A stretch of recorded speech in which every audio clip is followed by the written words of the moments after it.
नमस्कार मंडळी. व्हिडिओची पहिलीच क्लिप बघून तुम्हाला लक्षात आलंच असेल की आजची आपली कोणती रेसिपी आहे ती. असं चमचमीत रस्सेदार मटण आणि सोबत भाकरी. कुणाकुणाचा या संडेचा हा प्लॅन आहे मला कमेंटमध्ये नक्की सांगा हं. पण त्याआधी रेसिपी सुरू करण्याआधी चॅनलवर नवीन असाल तर नक्की सबस्क्राईब करून बेल आयकॉनवरही क्लिक करा, म्हणजे व्हिडिओचं सर्वात पहिलं नोटिफिकेशन तुम्हाला मिळेल. आणि रेसिपी आवडली तर लाईक आणि शेअर नक्की करा. सर्वात आधी आपण मटण मॅरिनेट करूया. मी इथे 1 किलो मटण स्वच्छ धुवून घेतले. त्यामध्ये पाव चमचा हळद, 1 चमचा मालवणी मसाला, अर्धा चमचा लाल मिरची पावडर आणि 1 चमचा मटण मसाला घातला आहे. चवीपुरतं मीठ आणि 1 चमचा आलं लसणाची पेस्ट घातली आहे. त्यामध्ये 4 चमचे दही आणि अर्धा लिंबाचा रस घातला आहे. दही आणि लिंबामुळे ना हे अगदी छान मॉइस्ट राहतं आणि याचा जी चव आहे ना ती छान उतरते. त्यामध्ये कोथिंबीर घालूया थोडीशी आणि हे सगळं मी व्यवस्थित एकजीव करून घेतलं आहे. हे सगळं मॅरिनेशन ना मी रात्रीच करून ठेवलेलं होतं. साधारण 7 ते 8 तास तरी आपल्याला ह्याला मॅरिनेट केलं ना की ह्याची चव खूप छान उतरते. जितकं ते मुरतं ना तशी ह्याची चव अजून वाढत जाते. आता याला मी स्मोकचा इफेक्ट दिला आहे. ते ऑप्शनल आहे, तुम्हाला हवा तर द्या, नाही दिला तरी काही हरकत नाही. आणि ही वाटी काळी आहे कारण ती माझी स्मोकची वाटी आहे. हे सगळं मी मॅरिनेट करून फ्रीजमध्ये ठेवून दिले.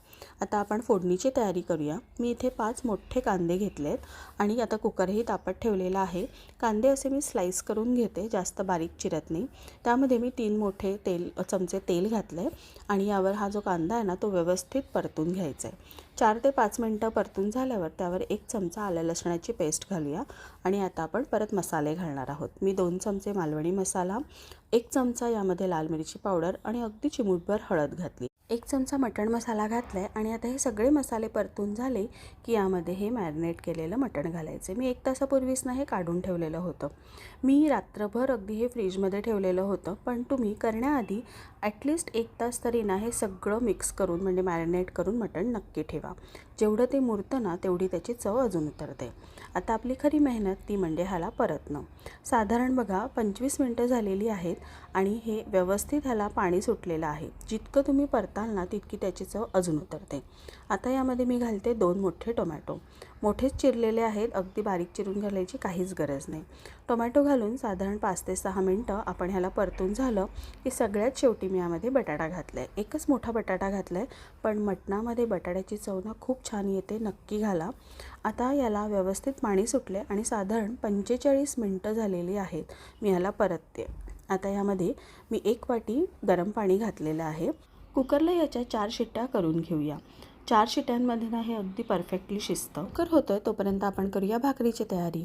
ज्वारीची, बाजरीची, तांदळाची, तुम्हाला जी आवडते ना त्या प्रकारची तुम्ही करू शकता. पण भाकरी आणि मटणाचं कॉम्बिनेशन अगदी बेस्ट आहे, त्यामुळे नक्की करा अशी टम्म फुगलेली भाकरी आणि मटणाचा रस्सा. आता आपला कुकर झालेला आहे. गॅस मी मगाशीच बंद केलेला भाकरी होईपर्यंत आणि आता बघा वाफही गेली आहे. याच्यावर मस्त कोथिंबीर आपण भुरभुरवूया आणि मी तुम्हाला एक पीस तोडूनही दाखवते. अगदी सॉफ्ट असं आपलं मटण शिजलेलं आहे. 4 शिट्ट्यांमध्ये ना हे अगदी परफेक्टली शिजतं. थोडं मटणाच्या क्वालिटीमध्ये पण असतं, कधीकधी 5 ते 6 शिट्ट्या पण लागू शकतात. पण या पद्धतीने नक्की करून बघा आणि कसं झालं ते मला कमेंटमध्ये नक्की सांगा. व्हिडिओ बघितल्याबद्दल खूप सारे धन्यवाद.